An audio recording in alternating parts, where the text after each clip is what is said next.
एक ऐसा कलमकार जिसने अपनी लेखनी से साहित्य जगत को हिंदी, अंग्रेजी भाषाओं में साहित्य सृजन कर समृद्ध बनाया है।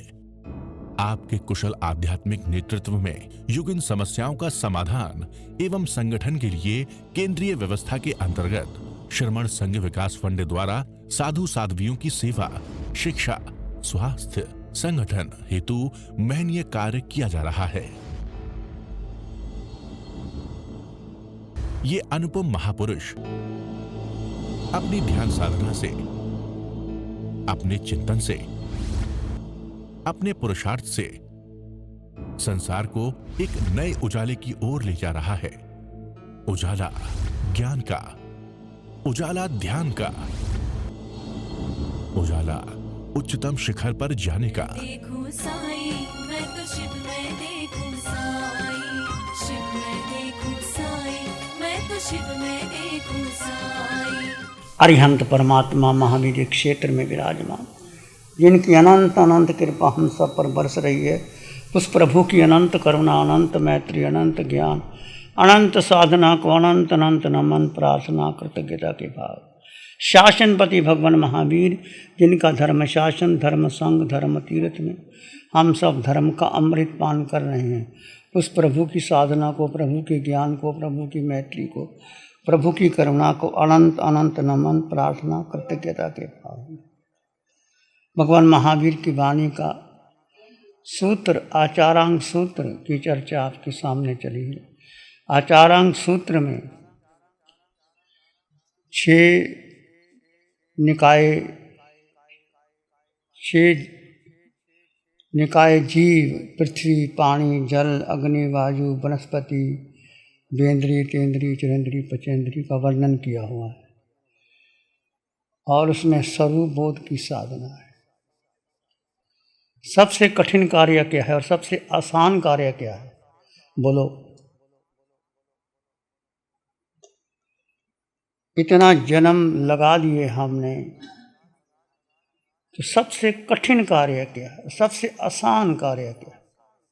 सबसे कठिन है कि अपने को जानूं कि मैं हूँ कौन, मेरा अस्तित्व क्या है, मैं किस लिए आया।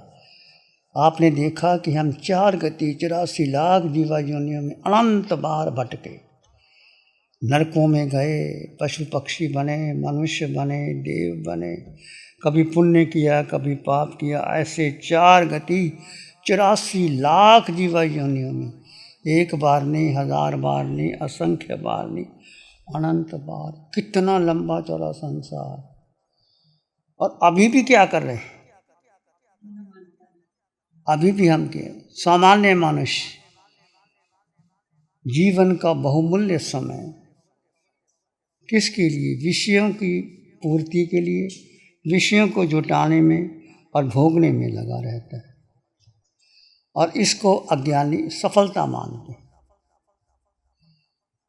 अच्छा परिवार मिल गया, धन मिल गया, संपत्ति मिल गई, बेटा मिल गया, गाड़ी बंगला मिल गया, कुछ नाम हो गया, व्यक्तित्व का निखार आ गया, उसको हम क्या मानते हैं? सफल। पर क्या ये सफलता है?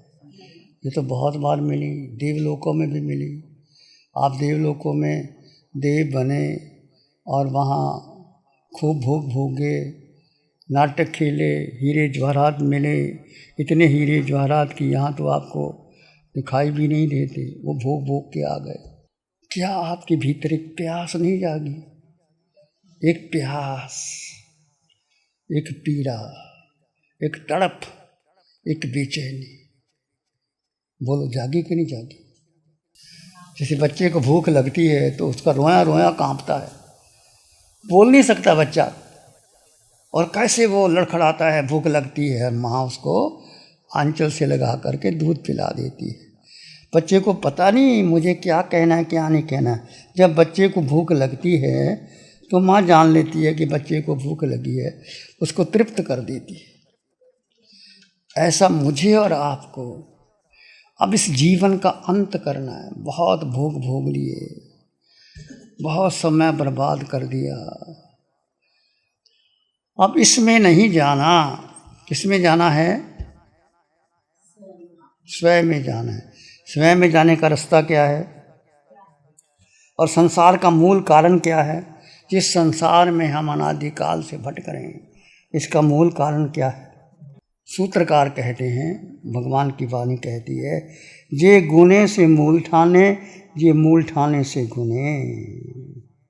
इति से गुणठी महता परितावेनंग बस्य पमति, तंजा माया में पिया में भज्जा में पुत्ता में छुआ में स्नेहा में सही अगन सगंत संसुता वित जगत प्रियट अच्छम इत्थं गड्डिए लोए बसे पमत्ते। रात दिन इसमें लगा रहता है। गुण का मतलब क्या है?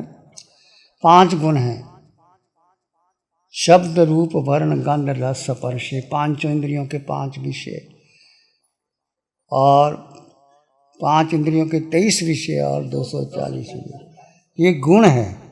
और मूल क्या है?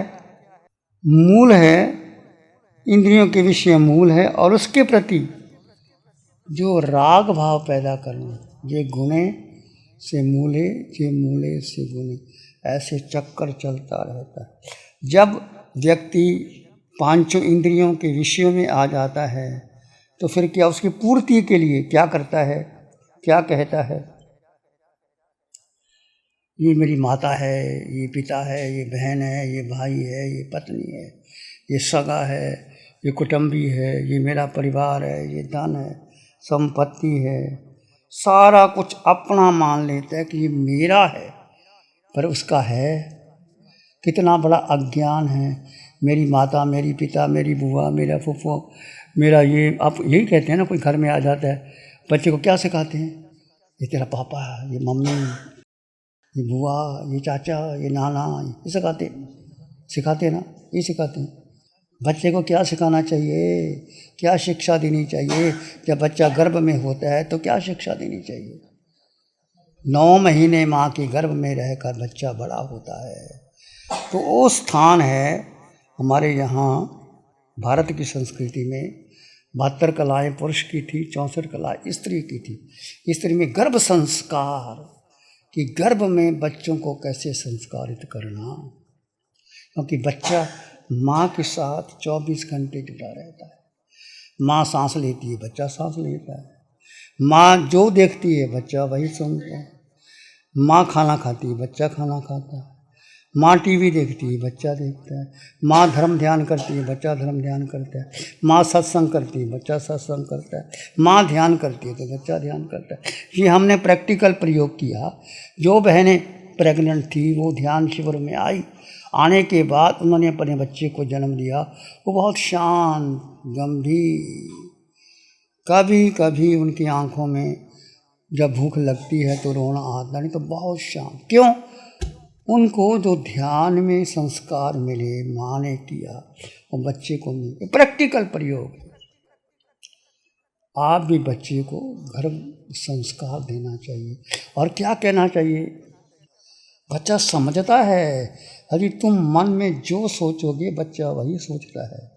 जो तुम खाओगे बच्चा वही करता है। जो तुम भोजन ग्रहण करता बच्चा वही लेता है। तो 9 महीने तुमने जो खाया, बच्चे का शरीर बना। जैसे गर्भ में पहले कौन आता है? जीव आता है।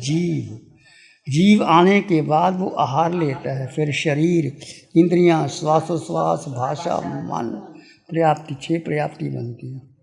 उसके बाद धीरे धीरे बच्चा बड़ा होता है और माँ उसको क्या संस्कार दे?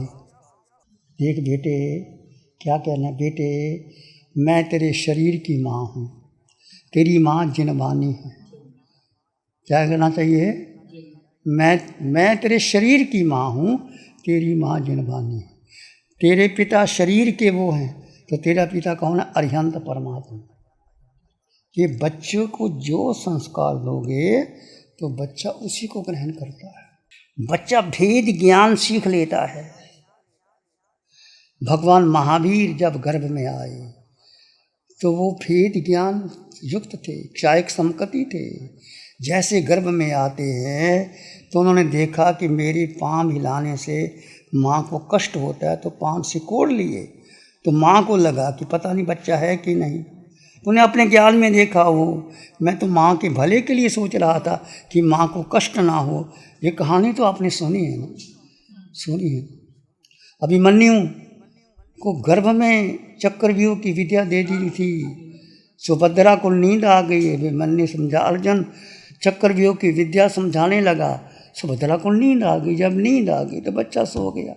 तो चक्रव्यूह की प्रवेश की विधि तो जान ली, पर वो निकल नहीं पाया, इसलिए उन लोगों ने उनकी हत्या कर दी।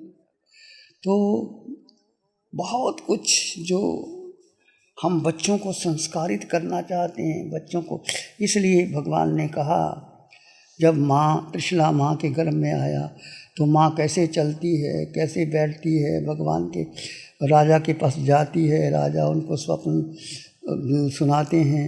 ये बहुत गहरे संस्कार है। पहले की महिलाएं तो मैंने सुना है कि 40 दिन तक तो घर में रहती थी, कोई डॉक्टर के पास नहीं जाती थी, कोई उनको ऑपरेशन की ज़रूरत नहीं पाती थी। सीजरियन घर में दाई माँ होती, वो कर देती, और उनको अंधेरे में रखा जाता था, और उसको दिए का 40 दिन तक घी का दिया जलाया जाता था, उस रोशनी में बच्चे। आजकल हॉस्पिटल में जाते हैं, कितने बड़े बड़े बल्ब लगे होते हैं, कितनी लाइटें होती हैं, तो बच्चे की आंखें वैसे ही कमज़ोर हो जाती। तो ये जो विधि, संस्कार, धारणा बहुत बहुत महत्व। एक माँ ने बच्चे को जन्म देना, ये माँ की बहुत बड़ी तपस्या है, छोटी तपस्या नहीं, बहुत बड़ी तपस्या। एक माँ बच्चे को धार्मिक बना दे, आत्मार्थी बना दे, सन्यासी बना दे, तो उसका जीवन सफल हो जाता है। इसलिए माँ की कुक्षी को क्या कहा गया? रतन कुक्षी कहा गया, जिस कुक्षी में तीर्थंकरों का जन्म होता है, तीर्थंकर का जन्म। वो ऐसी कुक्षी चाहिए जिसमें तीर्थंकर जन्म लेते हैं, वो भूमि चाहिए जिसमें फल लग सकते हैं। तो ऐसा पुण्य किया उन माता पिता ने, जो माता पिता बने, और निश्चित निश्चित वो भी मोक्ष जाएंगे। तीर्थंकरों के माता पिता भी मोक्ष जाते हैं। तो हमें इसके बारे में बहुत ज्ञानी। तो मैं कह रहा था कि संसार का मूल कारण ये 5 काम गुण, शब्द, वर्ण, गंध, रस, स्पर्श, और इसके साथ विषय भाव। इसके साथ क्या लग गया? आपने आँखों को देखा, आँख देखेंगी, कान सुनेंगी, नासिका सुगंध लेगी, रस आएगा, पर उसके साथ जीव अलिप्त रहेगी। बस ये बहुत बड़ी साधना है। इसलिए जैन दर्शन के 3 मुख्य सिद्धांत। पहला है भेद विज्ञान, कुछ भी करो भेद करो, जड़ जीव का भेद करो, उठो बैठो चलो सो खाओ पियो, क्या करना है? भेद विज्ञान। भेद विज्ञान से क्या होगा? आपके कर्मों का बंधन नहीं होता। भगवान से पूछो ना 10वें काल, प्रभु कैसे चले, कैसे बैठे, कैसे खाएं, कैसे जैंग चरे, जैंग चिट्ठे, जैंग सैंग, जैंग भजन। तो जैंग का मतलब यतना, यतना एक तो इतना ये है कि बैठे हैं तो आप देख करके बैठो, लेना करके, ये है बहुत सूक्ष्म, ये बहुत स्थूल है। सूक्ष्म क्या है? भेद करो, जड़ जीव का भेद करो, उठो बैठो चलो सो खाओ पियो, भेद करो। सबके लिए, हमारे लिए भी और आपके लिए। हम प्रवचन कर रहे हैं तो प्रवचन करते समय हमें बोध होना चाहिए कि मेरे मुख से क्या शब्द निकल रहा है और मैं जीव कहाँ हूँ। आप भोजन बनाती हैं बहन, भोजन किससे बनाती हैं? जो भी बर्तन है, उपकरण है, कड़छी है, चावल है, जो भी बनाएंगे तो आपके उपकरण से, शरीर से बनेगा ना, शरीर से बनाएंगे ना भोजन। तो भोजन कौन बनाता है? शरीर। और जीव क्या करता है? जीव मात्र दृष्टा है, जीव कुछ भी नहीं करता, जीव मात्र देखता है। और भोजन बनाओ तो शरीर के, और बनाते समय क्या करना? भाव रखना कि मेरे द्वारा बनाया हुआ भोजन कोई मुनि, कोई तपस्वी, कोई रोगी, कोई ज़रूरतमंद कोई आए, वो मेरे बनाया हुआ भोजन ग्रहण कर ले, फिर मैं भोजन करूं, तो चाहे वो ना भी आए आपको उसका फल मिलता है। तो भोजन बनाने से पहले भी ये भाव रखना चाहिए। तो जो भोजन जिसको खिलाते हैं वो क्या करें, उसको भी भाव रखना चाहिए। आप उसकी थाली में भोजन आ गया, चाहे वो आपका बेटा है, आपका पति है, आपका भाई है, कोई भी है, भोजन खाने से पहले वो भाव रखे कि जो भोजन मेरी थाली में आया है, कोई मुनिराज अचानक मेरे घर में आ जाए तो मैं अपने के हाथों से एक आधी रोटी दे दूँ, एक चावल दे दूँ, एक सब्जी दे दूँ। तो उस अचानक कोई मुनि आ जाता है, उस समय आप भाव रखते हैं तो क्या करते हैं, बहुत निर्जरा भी कर लेते हो और पुण्य भी कमा लेते हो। और जैसे आप गाड़ी में जाते हो, सफ़र में जाते हो और आपको सामान टिफ़िन साथ ले जाते हो, गर्म पानी ले जाते हो, दूध चाय ले जाते हो, रास्ते में ऐसी जगह जाते हो जहाँ अचानक मुनि आ जाते हैं और मुनि को देख करके आप अपना गाड़ी रुका लेते हो और आप कहते हो मुनि महाराज कृपा करो, ये आपके द्वारा बनाया भोजन नहीं, ये हमने अपने खाने के लिए बनाया है, आप ग्रहण करो। वो प्राशक भोजन है और आप अधिकारी हैं और मुनि ले सकते हैं। इसमें आपके कर्मों की बहुत बहुत निर्जरा है और पुण्य का पुण्य बन है।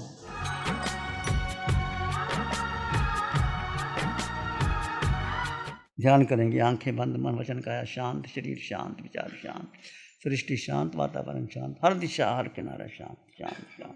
सिर के सिरे से पांव के अंगूठे तक अपने भीतर शुद्ध चेतना का एहसास कीजिए। मैं जीवात्मा, मैं जीवात्मा, इस आकार में निराकार आत्मा, शुद्ध आत्मा, संपन्न आत्मा, परिपूर्ण आत्मा, एक सत्य है आत्मा जो दिखाई नहीं देती, जिसका रंग नहीं, रूप नहीं, वर्ण नहीं, गंध नहीं, रस नहीं, स्पर्श नहीं, खाती नहीं, पीती नहीं, शस्त्र काट नहीं सकते, अग्नि जला नहीं सकती, पानी गला नहीं सकती, ऐसा जीवात्मा, ऐसा तुम आत्मा।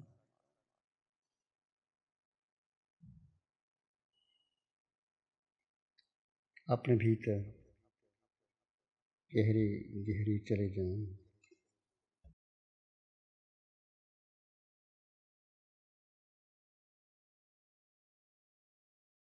सबका भला हो, सबका मंगल हो, सबका शुभ हो। इसी में एक लंबा गहरा सांस लें। अरिहंत परमात्मा के चरणों में अनंत कृतज्ञता ज्ञापित करें। एक और लंबा गहरा सांस। अरिहंत परमात्मा के चरणों में नमन और वंदन। दोनों हाथों को आंखों पे ले जाएं। हल्का सा स्पर्श, धीरे से आंखें खोल सकते हैं।